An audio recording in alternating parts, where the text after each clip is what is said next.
Welcome to the Attic of Orphan Pictures. I'm your host, Philip Mershon. Today we have a mini Dracula reunion, wherein Bela Lugosi, David Manners, and Edward Van Sloan are re-teamed the following year in the KBS production, The Death Kiss. I'm smiling because I have a dear friend with the initials KBS. Kimberly, this one's for you. It's a whodunit, which I love, and even better, it's a Hollywood whodunit.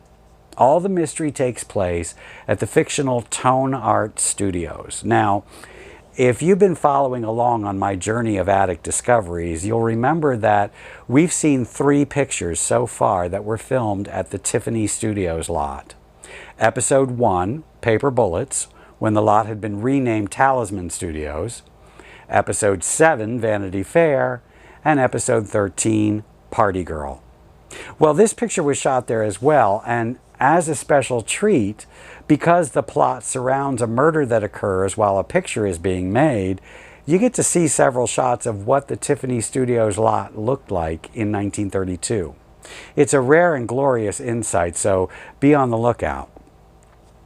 Listen, I can't say anything about the grand talent that was Bela Lugosi any better than has already been said elsewhere. So I'll only add that it's a delight to see him for once not in the role of some ghoul.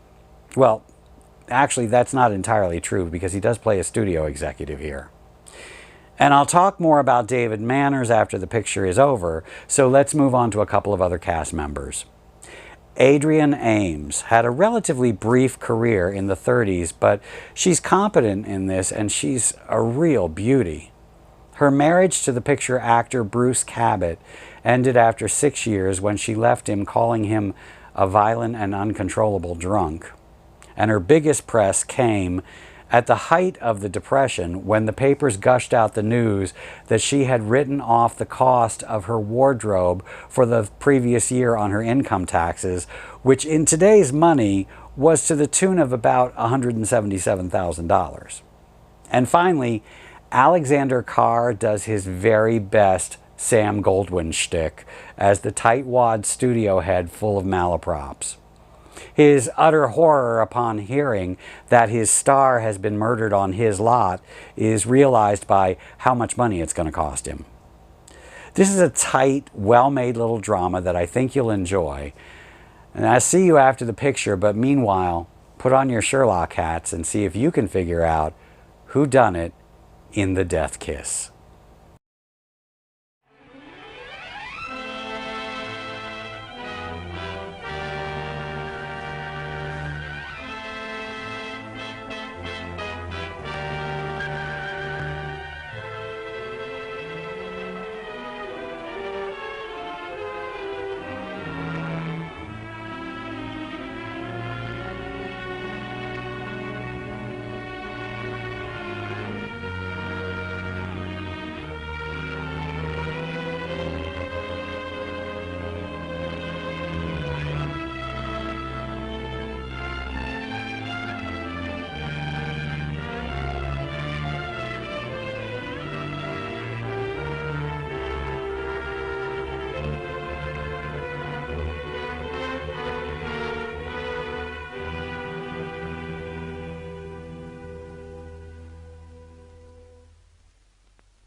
How are we going to know this guy?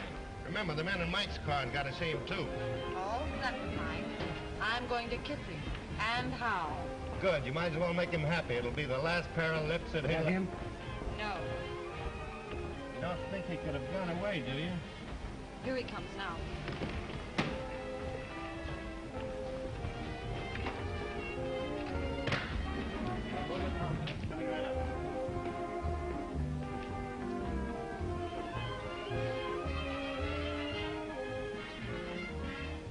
Thanks, handsome. I just couldn't pass you up.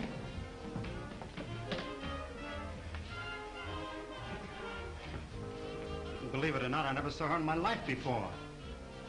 I must have overlooked something. Already shame, sir. Most annoying.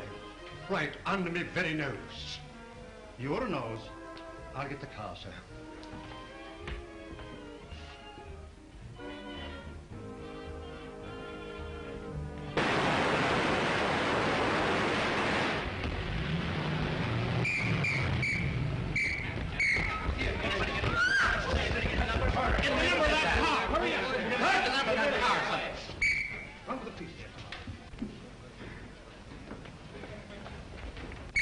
Save him!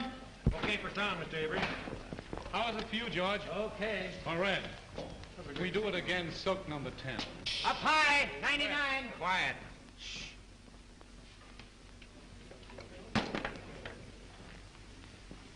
Do you want to move in and take a close-up at the top of the stairs? No, that was terrible. I'll make it over.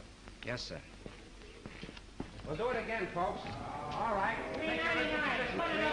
Hold it. Move that car back here. All right, hold it. Come on. Hit him all. Take it easy. Oh, Mr. Brent, when you die this time, let's have less gymnastics. And don't spin like a top when you fall. Okay, Brian, let's go. Come on, folks. Yeah, move that one over a little. What's the matter? What's the matter? What's the matter? Stand back, everybody. What the devil? Hey, Pete, call the doctor. Okay. Come on, give me a hand. Let's get him to his dressing room.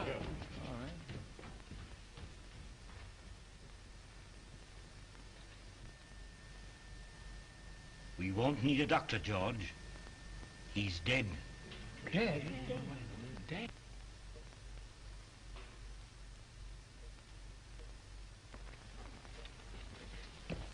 Round up every man that had a gun. Get the property man and find out who loaded those guns. And see that the body isn't touched. I'm going to phone the front office. Yes, sir. All right, everybody, line up over there. All right, come on. And all you fellas that pack guns, stand over there. Hey, Bill, come on. Keep that door closed. And see that no one leaves the stage and no one comes in. Yes. My dear Mr. Little, since I read your scenario, I've come to the absolutely conclusion that your name, Mr. Little, fits you something beautiful. And furthermore, and yet besides... Yes? Oh, yes, Mr. Avery. Just a minute. It's Mr. Avery. Tell him to finish on schedule. He's 2 days behind already. Talking to me is a wasting time. But he says it's important. That's the trouble. He's too important entirely. Hello. What? Brent. Shot. Dead. Oh, that's going to cost me a fortune. What a calamity. Quick. Call Steiner. Tell him Brent was killed, shot. What a calamity. What a calamity.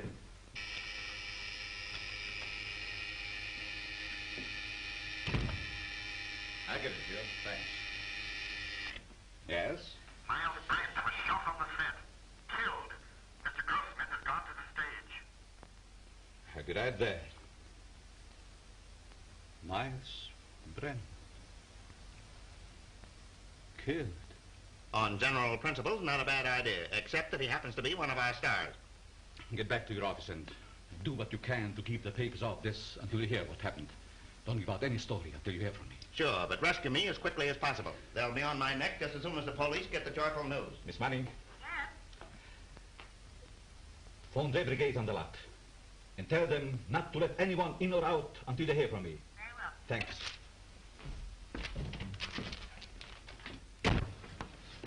Hey, why don't you watch where I'm going? What's the hurry, Gumshoe? Miles Brent's been shot. Well, now there's a job that should have been done years ago. Oh. You won't have to rewrite any stuff for the death kiss now. No. Say, Marcia was on the set with him, wasn't she? Sure, but I don't think she did it. What stage? 3. Drop this stuff in my office, will you?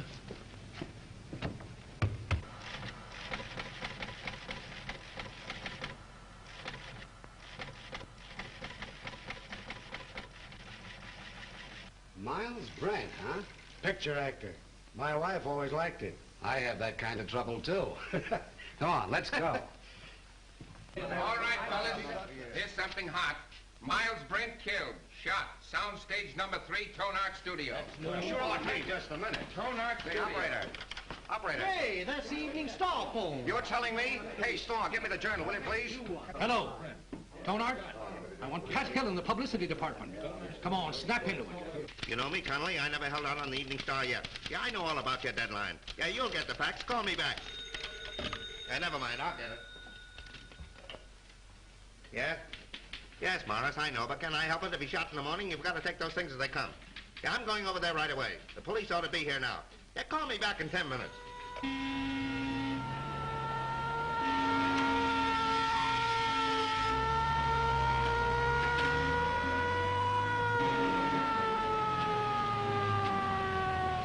Hey, come back here.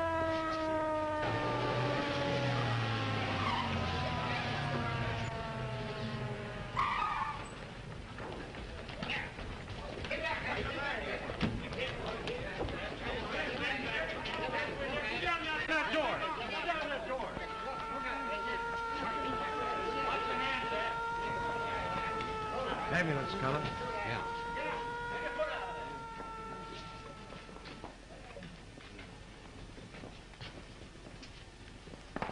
Detective Lieutenant Sheehan, Homicide Squad. Who's in charge here? I've been trying to get things straightened out for you. My name is Steiner, studio manager. What happened? Well, the company was shooting a scene during which several people fired guns at Brent. And someone used real bullets, huh? People do get hurt that way. That's the director's guess. Oh, the director. Did he happen to guess who did it? No. Well, that's unfortunate. Looks like we'll have to do some guessing on our own. Come on, Hill, loosen up. Was it an accident or did somebody really bump him I off? tell you, I don't know. Then let us in on the lot so we can find out, will I you? can't let anyone on the lot. Marcia Lane was with him in the picture, wasn't she? Sure, she was doing the lead opposite him. Marcia, oh, his ex-wife. That helps the story. Hey, what's the name of the picture? The Death Kiss. The death kiss. She want to tie up. Pardon me. Hayes office on the phone. Just a minute, boys. I'll be right with you. But wait a minute, listen. Can't we get the angle on this thing? Couldn't very well see what happened. And there were 8 men with guns? Yes. Well, it might have been an accident, but... Frank, you don't think it was murder? Darling, I don't even know yet whether he was shot. Maybe he just died of old age. Maybe he never even existed at all. Now, you wait here. I'm going to have a look around.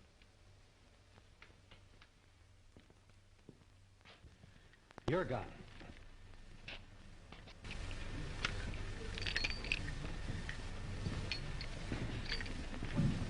Yours. You break it.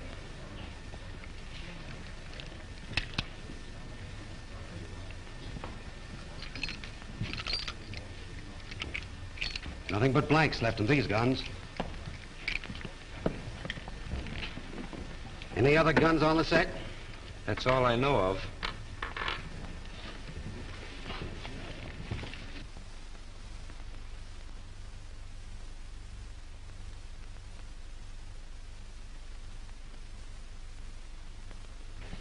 You see, Captain, it's strictly an accident. Lieutenant Sheehan.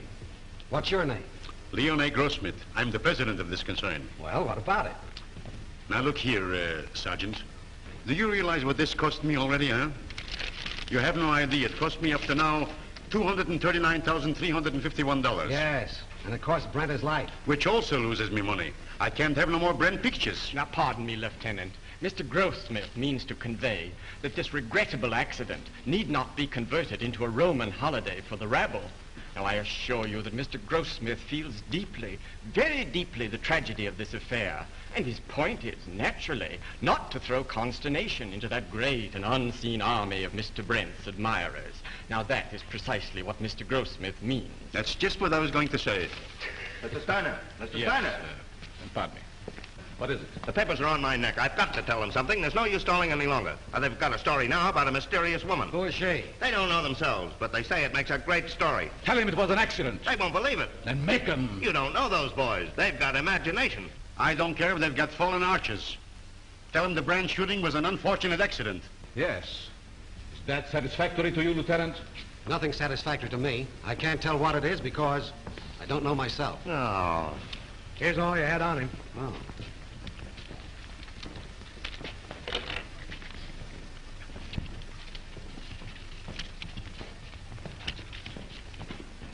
Keep that.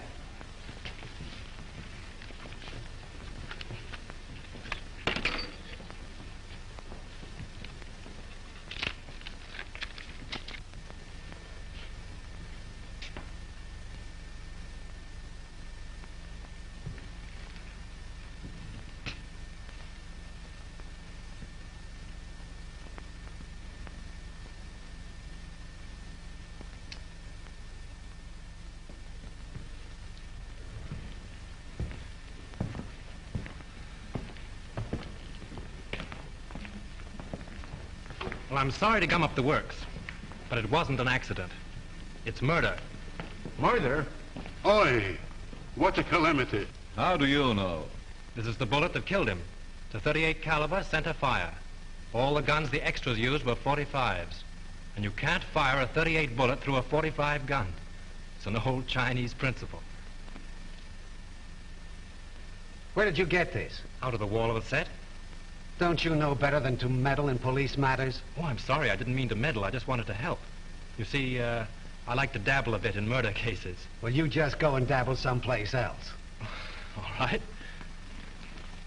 Who is he? One of our scenario writers, Franklin Drew. Oh, writes detective stories, I suppose. Yes. How did you know? They always do. Well, this makes a difference. Looks like we've got a murder on our hands. Oh, you go and get that assistant director, that brilliant young man who said there were no other guns on this set. Right. Who's Marcia Lane? What? You don't know who is Marcia Lane? Over $1 million we spent advertising her, and I don't know who Marcia Lane is. Where is she? She was on the set just a minute ago. Well, let's have a talk with her. I'll ask Miss Lane to come here. Yes, sir. Now, Steiner and the detective want to see Miss Lane immediately. Well, hurry. I'm fluttering, sweetheart. Bill, tell Miss Lane Steiner and Dick want to see her. Okay, Chief. Oh, Pete, rush Miss Lane over to Mr. Steiner and Dick. Now? No, next Tuesday, you sap. Oh, come on, get going. Oh, all right. Pardon me, Miss Lane. Mr. Steiner and the Dick want to see you. Thank you. You're welcome. What can they want with me? Oh, they just want to annoy you with a lot of routine questions. You see, they always question people like you first to give the guilty ones plenty of time to make up good alibis. It's part of the system. It's been going on for years.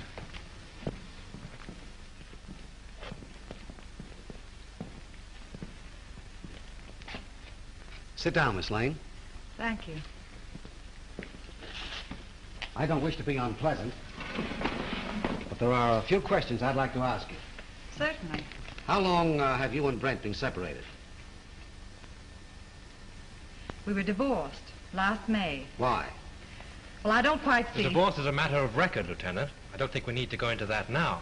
Say, will you go up to your office and write "bad little boy" 500 times? When did you last quarrel with Miles Brent? I don't remember. Didn't you love him? I wouldn't answer that, Marcia. Say, just what is your interest in this case? Personally, I don't care who killed Brent. But I would like to know how it was done. Besides that, I'm a friend of Miss Lane's. Wasn't your name mentioned during the divorce proceedings? No. Sorry to disappoint you. What did you do with your gun, Miss Lane? My gun? Yes. I didn't have a gun. Didn't you use one in the picture? No. But when you fired with the other... As a matter of fact, if Miss Lane had fired, she couldn't have hit him. She was around on the other side of the set when the shooting took place. Say, if you don't lay off, I'm going to take you downtown. What for? How do I know what for? Oh, good. I was beginning to be afraid that you might say something sensible.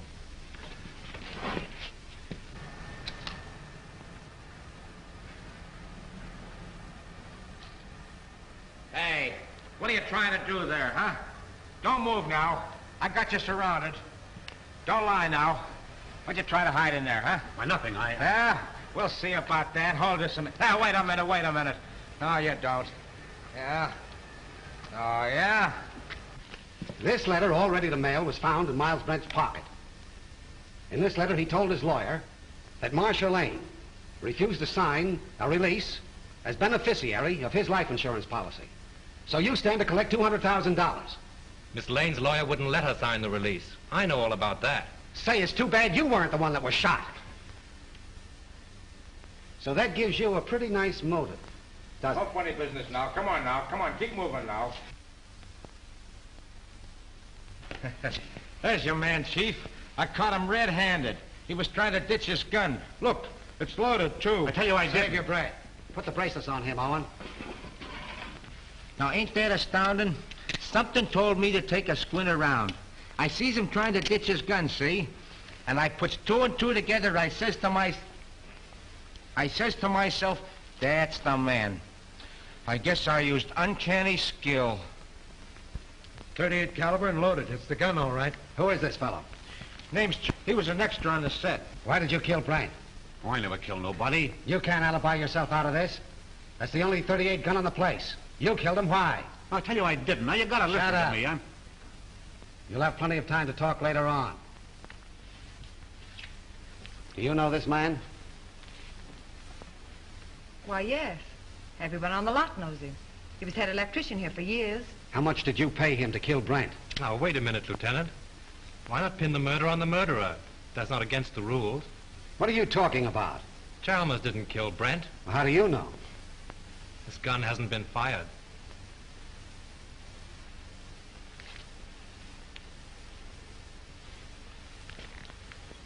How did this gun come to be loaded? I loaded it for Brent, but I lost my nerve. So you had planned to kill Brent, huh? Yes, I wanted to kill him. I had every reason in the world to kill him. But he made no attempt. So you can't arrest him. Not unless you want to make a fool of yourself. You know, I'm beginning to think you're giving us the razz. Prove it. You're a detective. Take them off, Hilliker. And maybe we'll put them on him. Well, we seem to be right back where we started. Yes, perhaps you have some very valuable suggestions. Yes, I have. What? The cameras were photographing when Brent was killed. There might be something very interesting on the film. It wouldn't hurt to look. Not bad. How soon can we see the stuff? We could get a print in, say, 3 or 4 hours. Well, will you get them going? Oh, certainly. Come, Mr. Grossmith. You take the name and address of every person on this set and warn them all about trying to leave town. Right.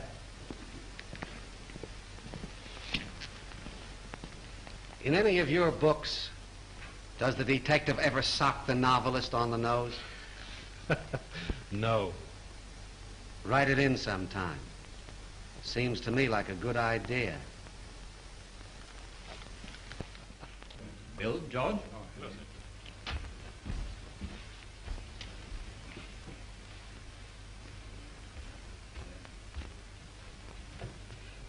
Marcia. Oh, Frank. It won't be very pleasant to see it all over again. But it may help us a lot. Watch carefully.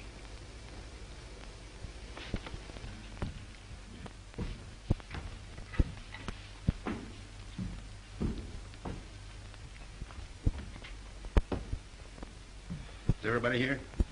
I think so, Mr. Grossmith. Mr. Steiner's in a projection booth. He'll be right in. All right. Here he is now. You ready, Mr. Grossmith? Yes. Mr. Grossmith's ready. Quiet, please. Quiet. All right, turn him over. Rolling. Mark it. Action.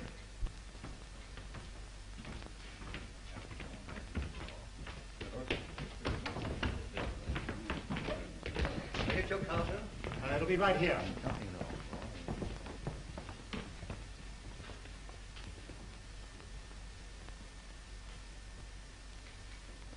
Thanks, handsome. I just couldn't pass you up.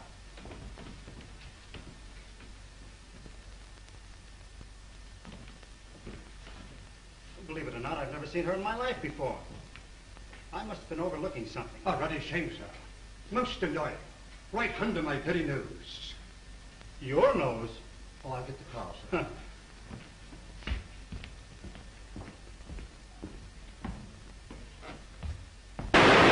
Lights! Lights! Turn on those lights! I wonder what that was. Wait, did you see that?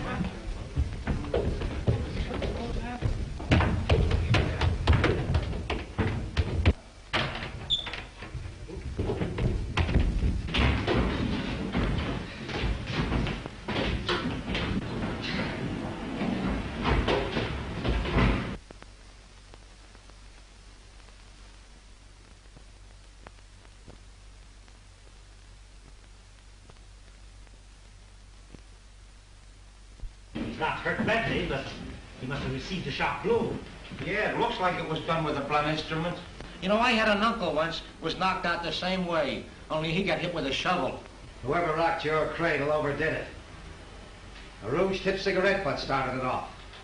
Can you tell me, is that studio makeup? Hard to say. Perhaps Whittle, our makeup man, could tell you. Thanks. How did it happen? I swear I don't know. I was leaning over the machine, checking the focus. I thought the building came down on me. How about another print? Yes, and we'll take care of it this time. There was something on it. And whoever touched it off didn't want it to be seen. We can have the laboratory run one off right away. Could we, Mr. Goldsmith? Why, yes, there's no reason why we couldn't. Will you come with me? No, Hilliker will go with you. I have another angle. Where'll I find this makeup man? Makeup department? Clear around the other end of the lot, just the end of S Street. Sounds like a sleeper jump. Thanks.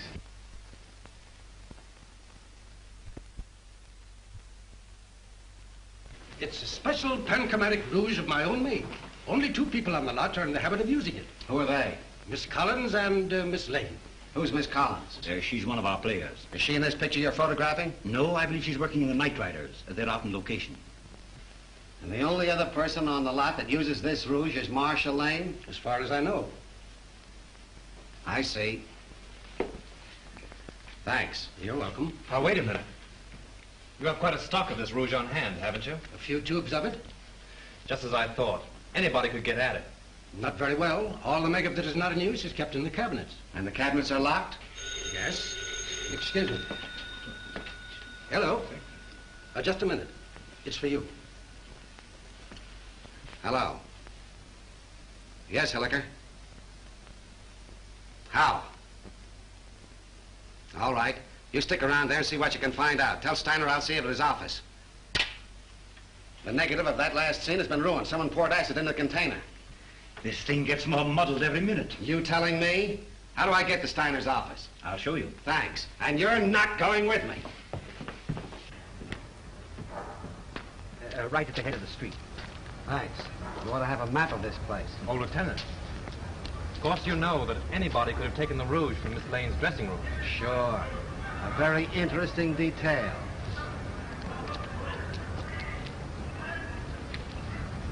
What do you make of it, Drew? Got me. It's more of a mystery than anything I ever wrote. What I can't understand is why anyone should want to murder Brent. Now, if it were a supervisor... I don't see why anybody wants to murder anybody. It's a silly idea. You going to try and solve it? Yes, why not? It'd be fun. Besides... Marcia? Yes. Oh, say, Tom, if you see her, don't say anything about that cigarette business. It'll only upset her. No. Of course not. If I can help you, let me know. Thanks. Has anything been moved on the set? No. Police instructions were to leave everything undisturbed. Well, I'm going to have another look around. I want to find out just how he was murdered and with what gun. Yeah, I got an idea how Brent was killed. You want to hear it? Oh, some other time. Better go home and sleep it off, Chalmers. No, that's what you think. Chalmers don't know anything, huh? Well, listen. I've been on the set and I've been seeing things. Yeah, snakes and pink elephants, I'll bet. All right. Be smart, huh? Be smart. Now, listen, you're going to come to me later. Oh, I'll see you in the morning. Go on home. The old boy evidently cashed his paycheck and drank it. Yeah. Want to have a look around with me? No, I'm not much of a detective. Besides, Mrs. Avery's waiting for me. All right. Good luck. Thanks.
Go find Sheehan. He's someplace on the lot. Bring him here.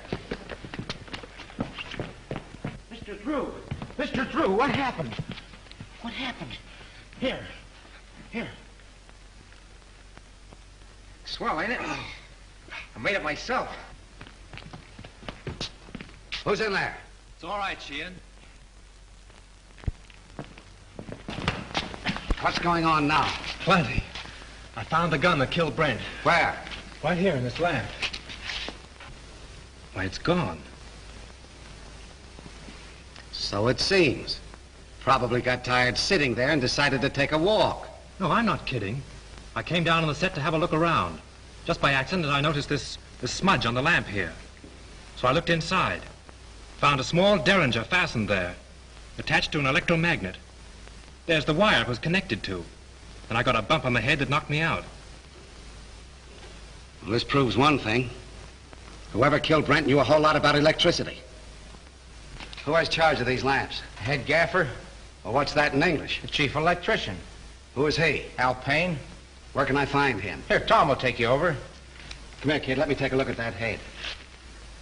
Well, that's all right. Now, listen. You stop monkeying around with police matters. It's a tough racket. That head of yours won't stand another wallop. Come on, let's get going.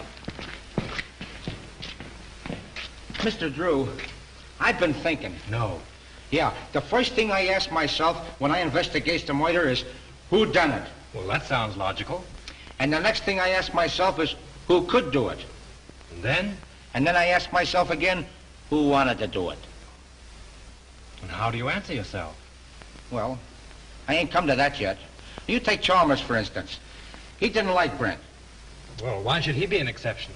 He didn't like Brent on account of Brent had him fired. When was this? A couple months ago, when Chalmers was head gaffer, they had an argument. Head gaffer? Yes, Chalmers is an electrician, isn't he? Yeah, Chalmers had a couple of drinks and him and Brent had an argument. Say, Gully, you are a first-class gumshoe. Investigator. All right, investigator. Right now, will you run up to the casting office and investigate and find out where Chalmers lives? Sure. What are you going to do? Put the finger, apprehend him?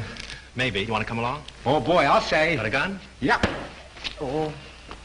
Got my gun, my badge, and my well, bracelet. You won't need those. Come on, let's get going. The director hasn't anything to do with it. The cameraman really sets the lights. You mean he tells you where to put the lights? Yeah. When was this set lit? The afternoon before. They rehearsed the scene with the principals so they wouldn't hold the company up when they called the extras. Do you remember anything particular about that one light? To be truthful with you, we had a lot of arguments on that set. Mr. Steiner didn't like the photography and he wanted more light. Steiner? Was he there when it was rehearsed? Yes. Who else?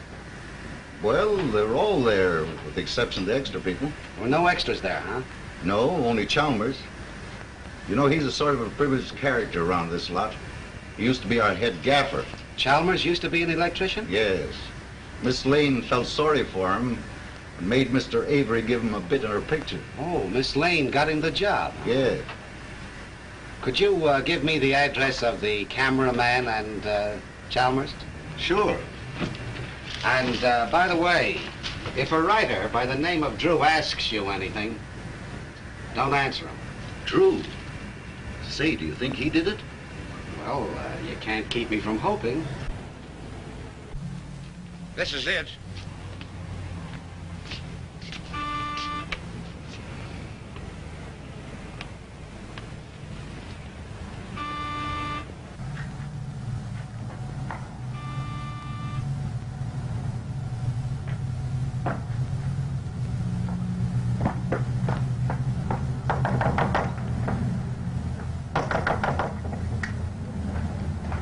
Look, Chalmers is in trouble again.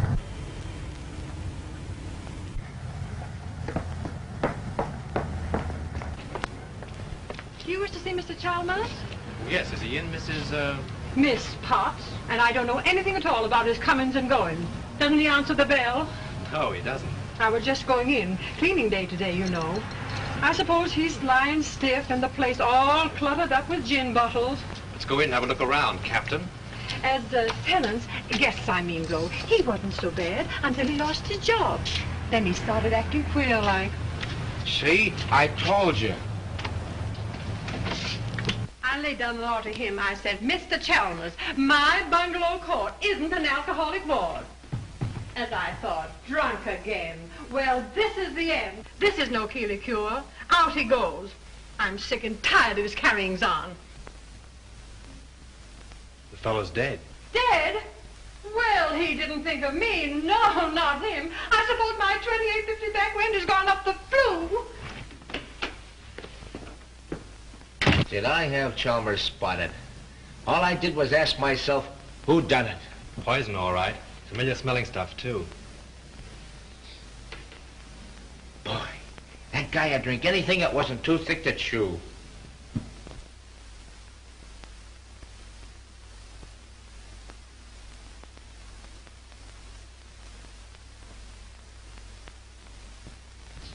Well, I guess this about washes up the case, eh, Mr. Drew? Looks like suicide to you, eh, Gully? Sure. I guess Sheehan would think so, too. He may be dumb, but he ain't blind. He's not as dumb as he looks. You wear a wristwatch, Gully? Huh? You wear a watch on your wrist? Well, you see, it's a present from the wife. I gotta wear it. Why do you wear it on your left wrist?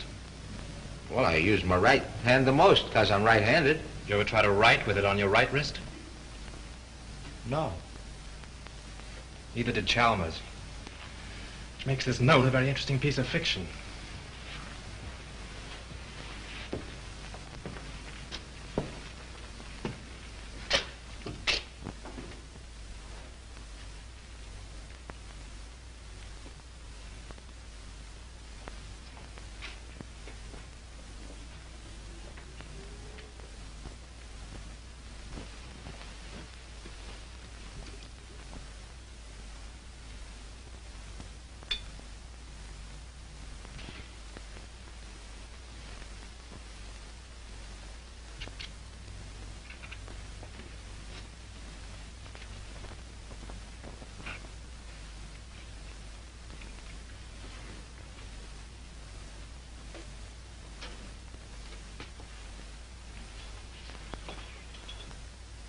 Say, Gully, come here.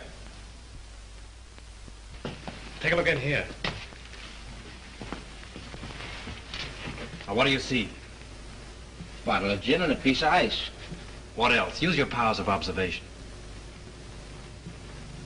Oh, you mean that piece of wilted lettuce in there? Don't you notice that little service door in the back has been left open?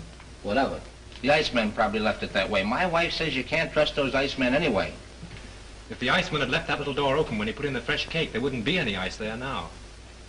Oh, I never thought of that. Let's have a look outside.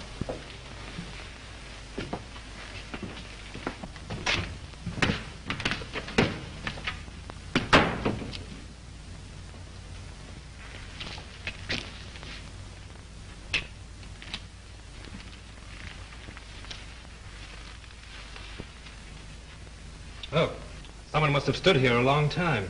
Them are fresh prints, ain't they? Step up there a minute.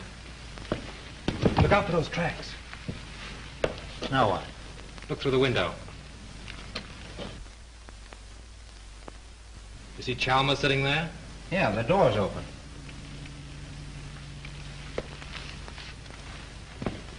Supposing someone stood here and doctored Chalmers' gin through the icebox from this side. Then stood here and watched him drink his last drink through the window, what would you say? And then watched him die. Went in and wrote the note and put the pencil in his hand, huh? Yeah, only there's where he made his mistake.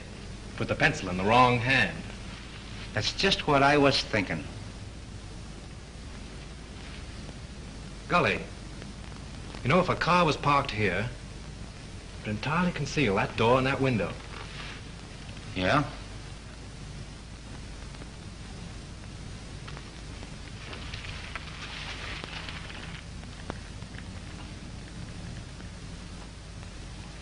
Then Chalmers didn't kill himself, huh? Let's leave that to Sheehan. If I'm any good as a guesser, he ought to be here by now.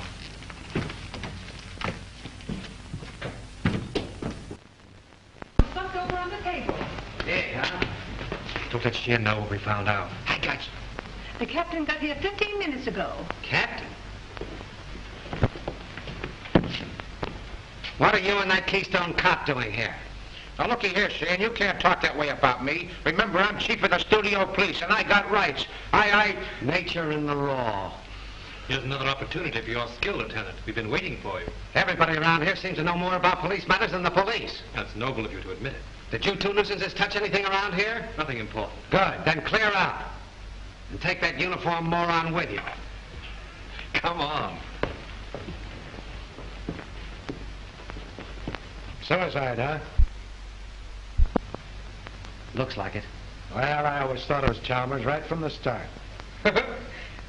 Now who's the Keystone cop? He don't even know Chalmers was left-handed. Come on. Left-handed?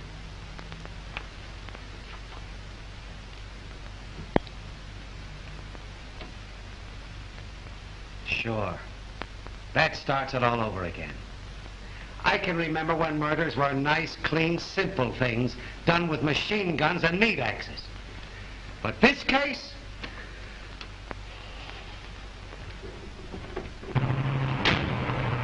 Right straight back. All right.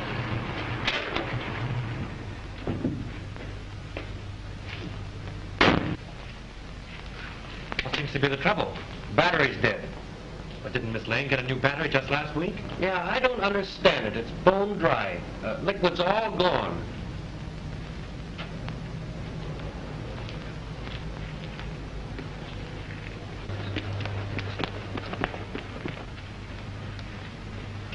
Just as I thought. We were right. Poison. Electrolytic liquid, sulfuric acid base, great alcohol, 38% distilled water, 33% electrolytic liquid, 27% by volume. The man said a teaspoonful in a glass of water will kill a man dead. Electrolytic acid. Did he say anything else? No, that was all.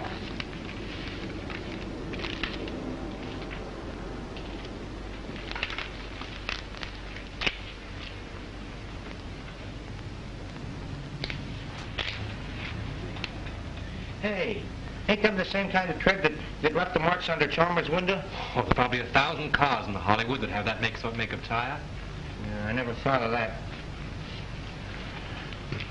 Say, golly. I want you to get me the key to Brent's dressing room, but don't let anybody know it's for me, see? Say, I'll get you the key to the city if you want it. Now, I have a couple of things to do. I'll meet you here in half an hour. Okay.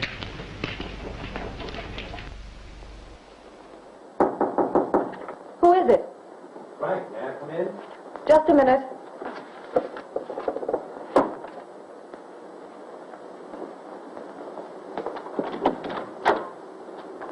Why all the locks? I was just going through some old letters and didn't want to be disturbed. Oh, see? Where have you been? I've been waiting all afternoon for you. Oh, I've just been doing a little sleuthing. Marcia, you trust me, don't you? Why, yes, of course. You know I'd do anything in the world for you, don't you? I believe you would, dear. Then, is there anything you know about the murder of Brent that you haven't told me? No. I've just come from Chalmers' place. He's dead. Chalmers? Poisoned. You mean murdered? If it isn't that, it's a good imitation of it. Oh, how awful. Whoever did it used electrolytic acid. Acid out of a battery. The unfortunate part of the whole thing is that they used your car and the acid out of your battery. My car? That's why my car wouldn't start. Yes. I only told you this because I'm afraid Sheehan will find out and arrest you on suspicion. That would mean headlines and scandal. What do you want me to do? I want you to get out of here. Any place, just so Sheehan can't find you. But that's running away. But only for a day or two, just to give me time. I'll go to Mary's at Malibu. She'll help me. Oh, that's swell. Make it fast, will you? There's no knowing how close Sheehan's behind me. I'll telephone you when I get it all worked out. You may have a long beard by then, but I'll try and hurry. Bye-bye, sweet.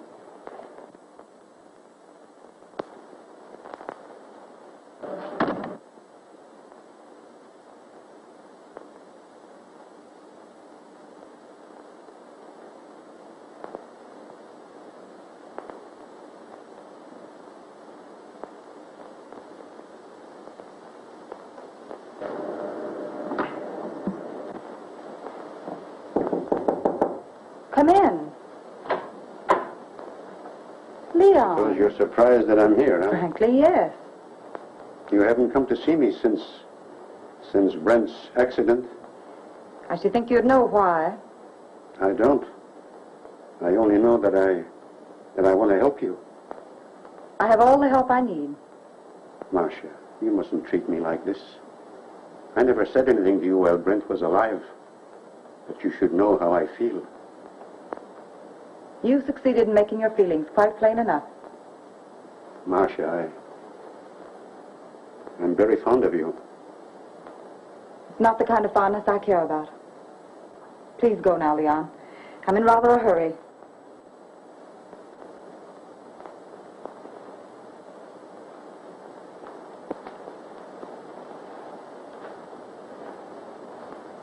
Marcia, maybe someday you will come to me and ask for help. Maybe you will apologize to me for laughing about how I feel for you. Perhaps Brent wasn't killed for nothing.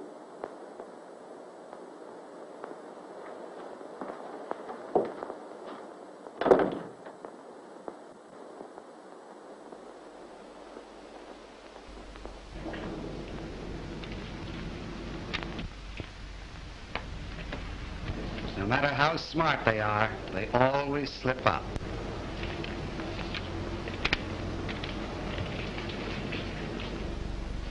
What's your name? Pardon me. Hello? Yes, sir, I will. Well, wait a minute. Here she is now. Miss Lane, Mr. Steiner would like to see you in his office. Thank you. What's your name? Mr. Whitcroft. Mr. Todd, please. Mr. Whitcroft calling to see you. All right, thank you. Pull down that blind.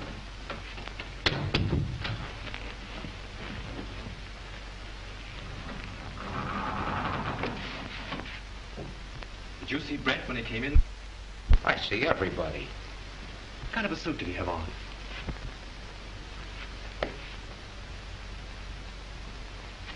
There it is.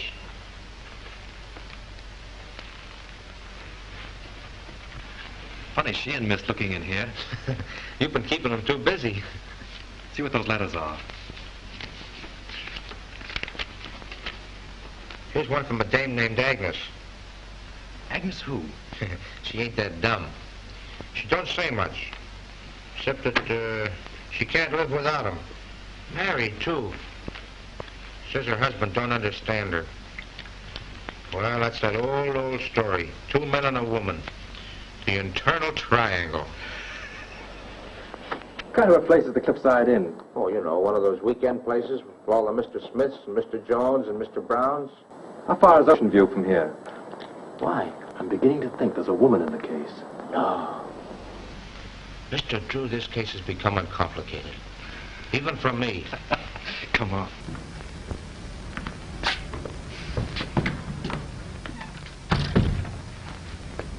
Gee, it's 4:30.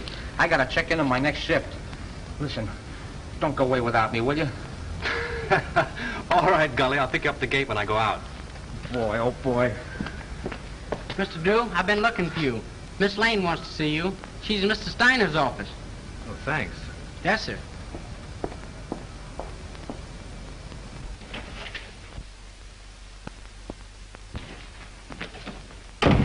Go right in, Mr. Drew. When did you find out your car wouldn't start? About an hour ago.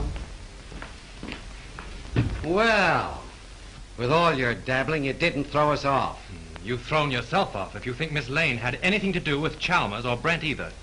All right, all right. Just sit down there. And keep quiet. Where did you go this afternoon?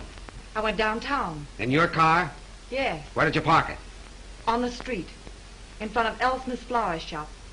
I ordered some flowers for Miles, Mr. Brent's funeral. Then where did you go? You went to Chalmers' house, didn't you? Wait a minute. I won't stand for this. You can't trick Miss Lane into answers. And have little boy Blue over there take him down. Now keep quiet, Drew. You're trying to get at the bottom of this. Oh, no, you're not. Sheehan's trying to force Miss Lane into admissions of things she's never done. She might as well talk here as downtown. I've got a warrant for her. For what? Suspicion of murder. What's your theory? It's as simple as ABC. Yes, it would be if you thought of it. Chalmers killed Brent because he hated him and she offered him money. Then she got frightened and killed Chalmers, thinking that he would get drunk and give it away. Every piece of evidence we've got points to her. It was her cigarette that blew up the film, her car that made the tracks outside of Chalmers' house, and acid from her battery that killed him. Oh, that's a lot of bunk. I know, you've got to make an arrest. It's okay with you. Steiner, you can't sit there and let them arrest Marcia. Well, she has nothing more to do with these murders than Lincoln had to do with the burning of Rome. Mr. Drew, we don't know whether Lincoln burned Rome or not, and we don't care. But this man is a policeman, so let us hear what he has to say. If you're not paying you to quarrel with the police. Oh, I don't care if you pay me a dime. And if you arrest Miss Lane now, there'll be a lot of nasty newspaper headlines. Hold off for 24 hours and I'll be responsible. Better than that. In 24 hours, I'll prove that she's innocent. You're making yourself ridiculous. I'm trying to protect one of your stars. Wait a minute, Steiner. Maybe he's right. What about this scandal? What about her box office name? Ain't they got enough trouble here already without having Marcia arrested? Now, Mr. Grossmith, if you want to accept the responsibility, you can. But remember, this is a murder case. 2 people are dead. And how do you know someone else won't be killed? For my part, I believe that the police should not be interfered with. Well, all I gotta say is that it's a terrible calamity. Let's go, Hilliker. I guess the explosion's over. Someone in this studio killed Miles Brent and Chalmers. And he's trying to pin it on Marcia Lane.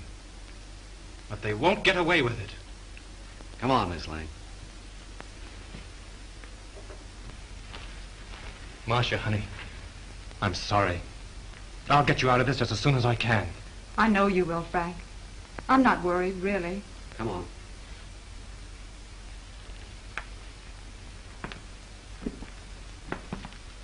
I expect electric. I read all about it here. I expect. Marcia Lane accused the studio murder. I expect.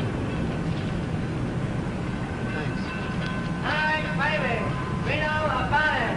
Marcia Lane accused the studio murder here. I baby. I read all about it. I get it. Expect electric here.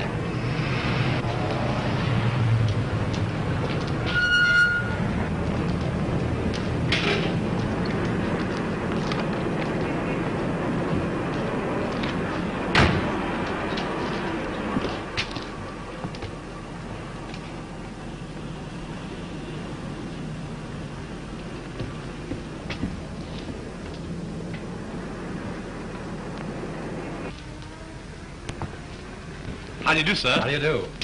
I'm from the publicity office of the Tone Art Studios. Yes? I'd like to see a list of the people who sent flowers to the Brent funeral.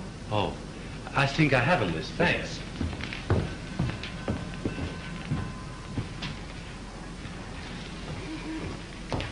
Terrible thing, the Brent murder, wasn't it? I hear they arrested Marcia Lane. Yes, I guess she'll be one who won't send flowers. Oh, yes, she will. She was in here early this afternoon and ordered a big wreath. Oh, is that so? They are mostly women. Surprising so many of them gave their names. Oh, some of them didn't. There was a lady in here just now who signed the check, then thought better of it and tore it up. Didn't want the husband to see the canceled check. Perhaps. Oh, pardon me. Yes, madame? Any gardenia? Oh, certainly.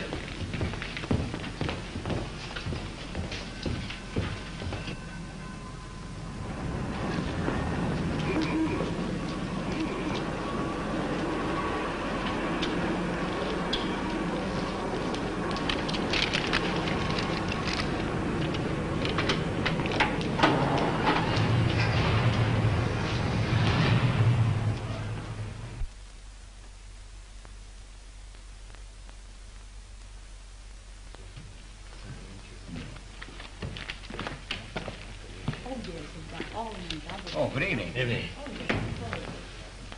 Alone? Yes, I'm not stopping. Oh. I have a key here a friend of mine carried away with him. Oh, thank you. My name's Drew. I'm from the Tone Art Studios. I'd like to keep this thing quiet. Keep what quiet? Brent's visit here the night before he was murdered. You see, if the papers get hold of a story like this, they play it up, and it's bad for the picture business. Well, it doesn't do us any good either. All right, let's get together. Sure, what do you want? Who was the woman with Brent? Mrs. Brent? There is no Mrs. Brent. They were divorced. Well, then I don't know who she is. You see, I wasn't here when they checked in, and they left in such a hurry I didn't see them go out. In a hurry? Why? Well, a fellow came in here and started a row, and then he waited in that telephone booth over there, and when they came down, he stepped out. At least that's what Charlie says. Who's Charlie? One of the night bellhops. Could I see him? Sure. Oh, Charlie. Yes, sir.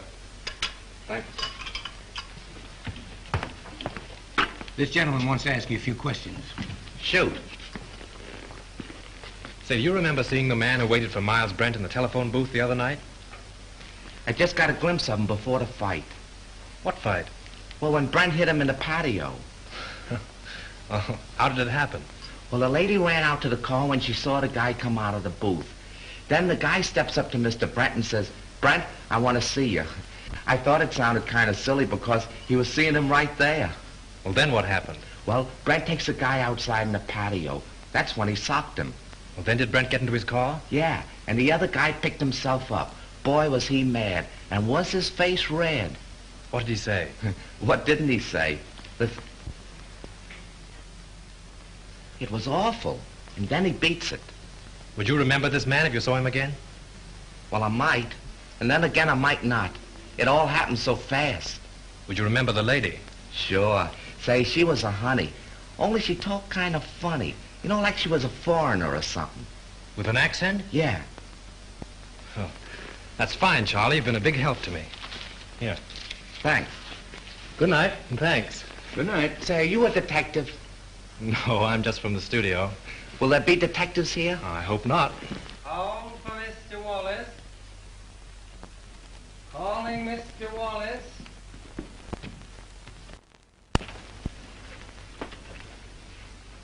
Which booth did that fellow hide in? There. How long has it been out of order? Just since the guy hit him there. I guess he kept pounding on the hook trying to get Brent's room.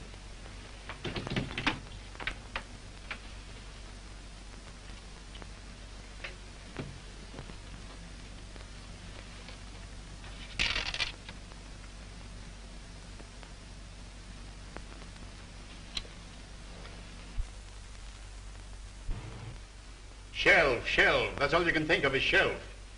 Already this picture cost me $239,351. Better I put my money in the bank. Can I get any interest from my shelf? I'm not asking you to lose anything. But how can we finish the picture without Brent? I've told you 17 times that we can use a double. And play the whole kissing scene in a long shot? Why not? Because it's all wrong. It's terrible. I've got my reputation to think of. And I got my money to think of. Money. What's money? Now, just a minute. Now, let's take it calmly. New York office is of the opinion that the murder of Brent won't hurt the picture if we can release it soon enough. Now, why not shoot that scene using a double and wind it up? It's the last scene in the picture. It can't possibly do you any harm. Exactly. Steiner has got right. Oh, all right. What's the use of arguing? Good. We can get the company together and shoot it tonight. Oh, wait a minute. What about Marcia?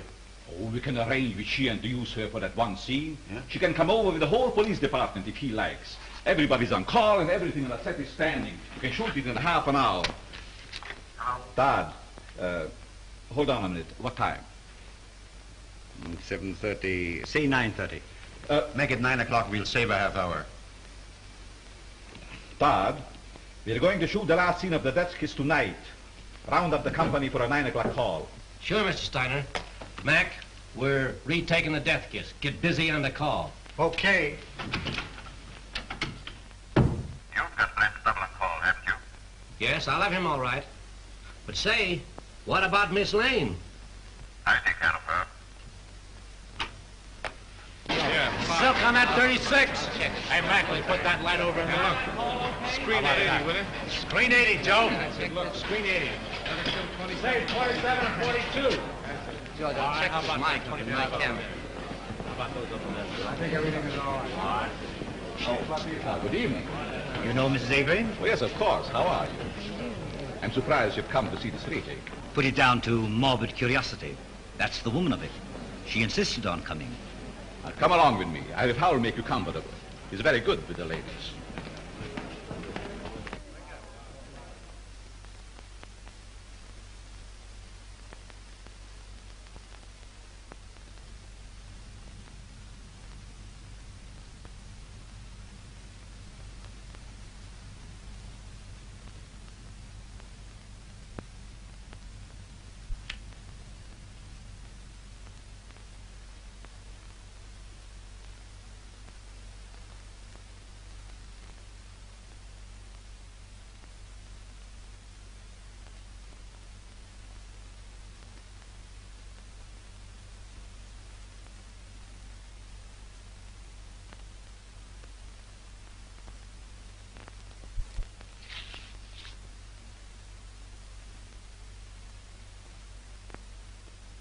For the last time you did this scene, folks. Let it out, yeah. Well, I'll do it the same way. You two girls in the back, on the left. Back to your place. Watch out. Put a scrim on it. Shoot the whole scene over? Kill those two over there, 16 and 12, yeah. Hey, we're going to take the whole scene over again. All right. Huh? How much are these? Hey, have 42 front here. Gulliver, do you know where Mr. Drew is? He went away and left me after him promising he wouldn't. Well, do you know where he went? I got an idea, but I can't tell. Well, do you know when he'll be back? I don't know. He'll turn up. You can't lose that guy. We're ready for a rehearsal, Miss Lane. All right, thank you. Go ahead. We'll wait here. Thank you. And just as you reach here, Miss Lane steps up and kisses you. Now, naturally, you're surprised because you don't know her. Then you turn, read your line to the doorman, and walk out of the curb. Right. Oh, Marsh, I'm so sorry about everything. I know it's going to be difficult for you, but I'll try and help you all I can. Thank you, Tom. Oh, you know Mr. Johnson. Yes, how do you do? Shall we try it once? Oh, George, let's have quiet, please. Quiet. Rehearsal. Take your places, please. Come on. Sound ready for rehearsal? Okay. This business gives me a funny feeling. What do you mean? I don't know, it just gives me a funny feeling, that's all. Supposing it should happen somebody else is shot. It's ridiculous. Well, maybe it is and maybe it ain't. Anyway, I don't like the set and I don't like the title of the picture. The Death Kiss. Yeah. From now on, we have no more titles with death in it. Getting superstitious? Say, you ain't got no nerves. Well, I ain't afraid either, but I'm just a little scared, that's all. What can possibly happen? That's it, anything. I must have been overlooking something. Oh, bloody shame, sir. Most annoying. Right under me very nose. Wait a minute. What's the matter now? I can't get it with the mic there. Well, go ahead and fix it the way you want it. Swing it in here, Father. Come on, Father. Now down a little closer. There. Is that in your picture? No, you're safe there. Okay, test it. 1, 2, 3, 4. 1, 2, 3, 4. Microphone number 2. All right, let's go. Okay for sound.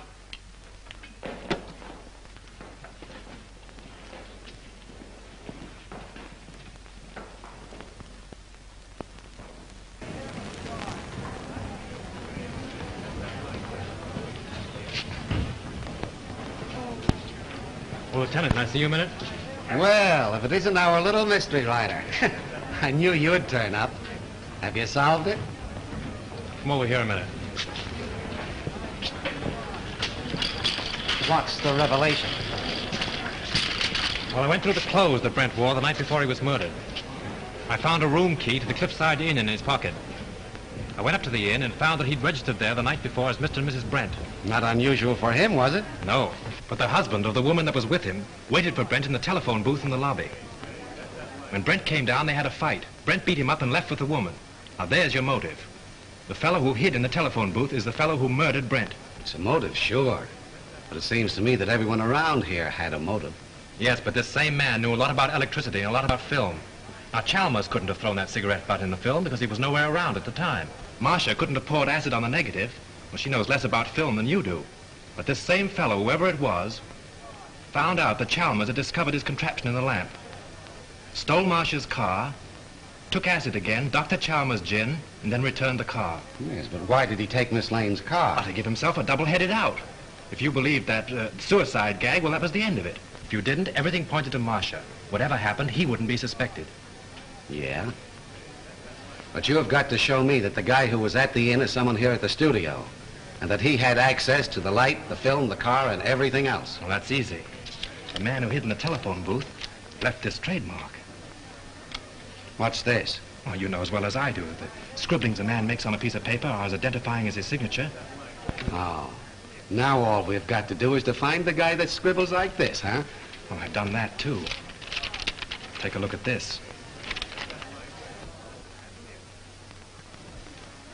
Where did you get this? In Grossmith's office. Now, Avery, Steiner, Grossmith, and Howell were in there having a conference. And you think one of those four killed Brent? Yes. This is interesting.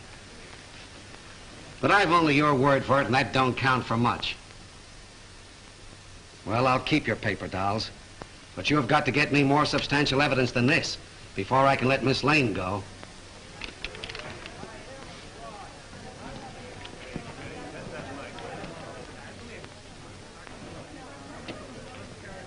Take good care of these guns, boys, and don't forget to check them back to me. All right. Thank you.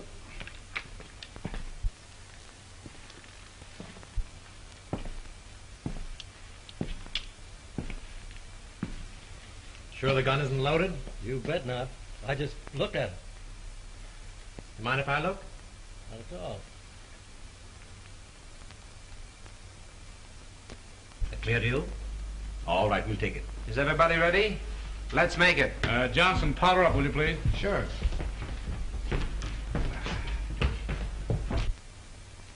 Thanks. You're welcome.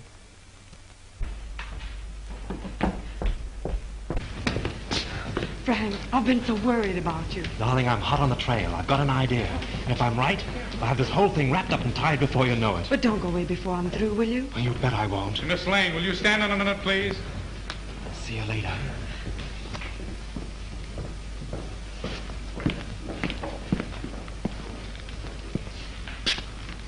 Isn't loaded, is it? What do you think? I'm crazy?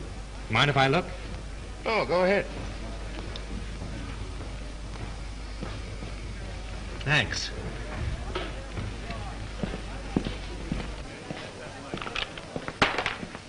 Say, Bill, those aren't the same guns you used before, are they? I know I couldn't get 38s before, so I slipped in 45s.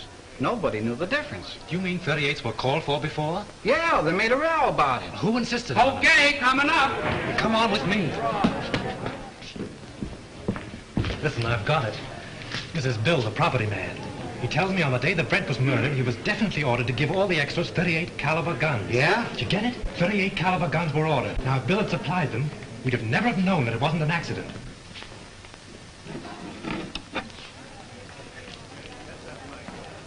But he didn't. He substituted 45s. That's how we knew it was a murder. Now, the fellow who ordered those 38s... Say, who ordered those guns? Go ahead, Bill. Tell him. Well, it was Mr. Everybody stand up! Lights! Give me a light! Here you are, kids. Come on! There he is! There he goes! Up there!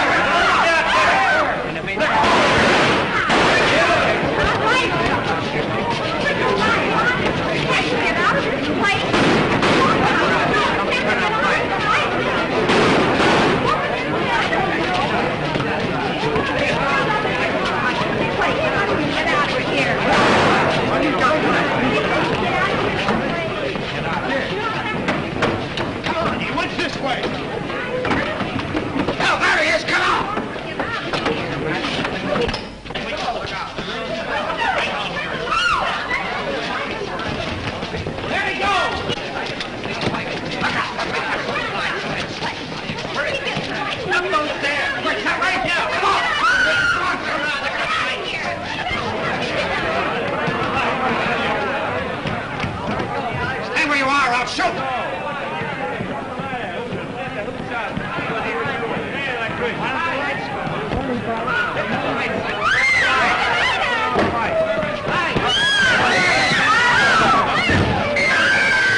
So he's the one that ordered the guns. Yes, and I told you about him under the microphone. He was listening in with the earphones. So it was him.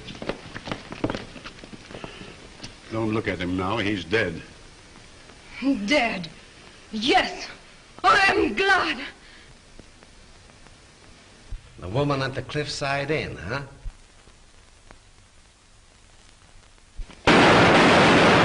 You stay here, Hilliker. Come on, go with me. I got him. I got him.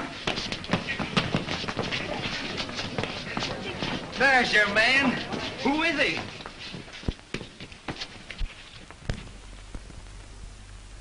You'll suffer for this, you despicable cad. So, you're a policeman, huh?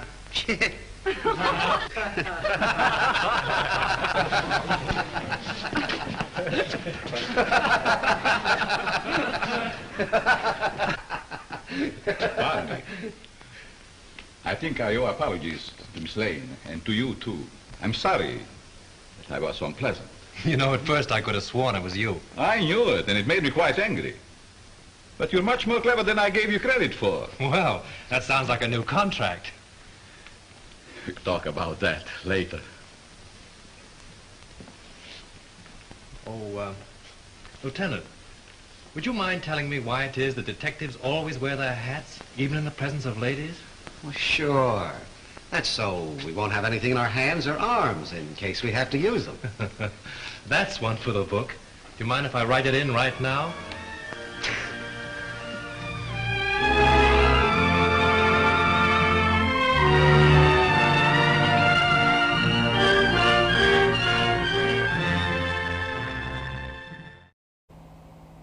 Did you guess the killer? I'll let you in on a little something I didn't, and I never do. See, I am such a pushover audience with these things that I always happily relinquish all of the accumulating clues and just, with blithe ignorance, take the ride till the big reveal at the end when I go, wow. So, I said I was going to talk about David Manners, and so I shall.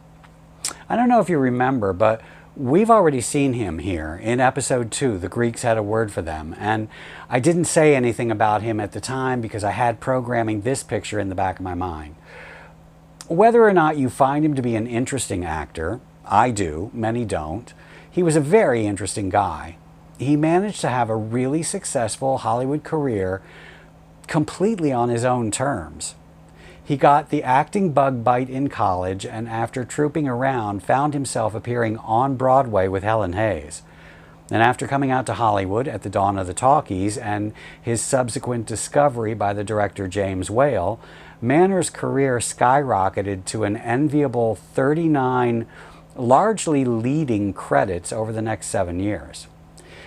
But something happened in 1933 on a visit to the Yucca Loma Ranch in the high desert near Victorville. Perhaps it was because he was a nature lover at heart and had been since he was a little boy. Perhaps it was because he was soft-spoken and somewhat shy and never really fit into the Hollywood merry-go-round scene. Perhaps it was because he was, in his own words, a searching man, a spiritual seeker. And most probably, it was because he was a gay man and had grown weary of the scrutiny of the fan magazines, a scrutiny more pervasive than he had ever known in the theater world. Whatever the reason, there on that sand, surrounded by cactus and Joshua trees, he saw his future.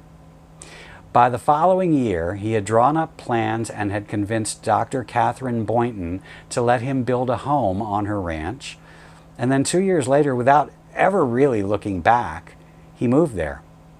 Between 38 and 42, he had a column under the old yucca tree in the local Victor Press newspaper that he submitted 200 entries to. In 1948, he met his lover, Bill Mercer, and they were together until Bill's death 30 years later in 78.